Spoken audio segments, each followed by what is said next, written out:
ছাত্র শিবির জাহাঙ্গীরনগর বিশ্ববিদ্যালয় সমর্থিত প্যানেল, সেই প্যানেলের 20 জনকে হাজার হাজার ভোট দিয়ে এই ক্যাম্পাসে তাদের প্রতিনিধিত্ব করার জন্য নির্বাচিত করেছে। আলহামদুলিল্লাহ।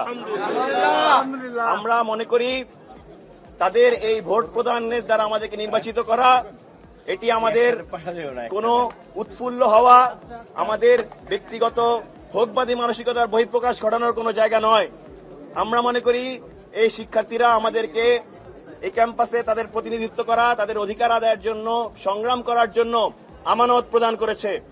আমরা এই আমানতের ভার যেদিন যথাযথভাবে বাস্তবায়ন করতে পারব এবং বাস্তবায়ন করার দ্বারা আমরা এই দায়িত্ব থেকে অব্যাহতি গ্রহণ করব, সেদিন আমরা মনে করব আমরা এই জয়লাভ করতে পেরেছি। আমরা আশা রাখছি বিশ্ববিদ্যালয়ের শিক্ষার্থীরা আমাদেরকে সহযোগিতা করবে।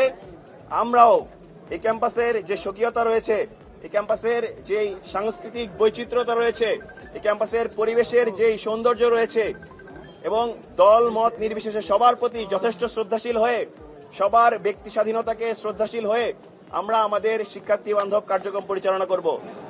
এই জাকসু নির্বাচনে যারা নির্বাচিত হননি তাদের প্রতিও আমাদের আহ্বান থাকবে, আমরা একসঙ্গে কাজ করতে চাই এবং একসঙ্গে এই ক্যাম্পাসের অধিকার আদায়ের সংগ্রামে একসঙ্গে একত্রিত হতে চাই। আমরা এই আশাবাদ ব্যক্ত করে আপনাদেরকে অসংখ্য ধন্যবাদ জানাচ্ছি। জি, অসংখ্য ধন্যবাদ। আমরা একটি আহ্বান জানাচ্ছি, আমরা প্রশ্ন নিচ্ছি না প্লিজ।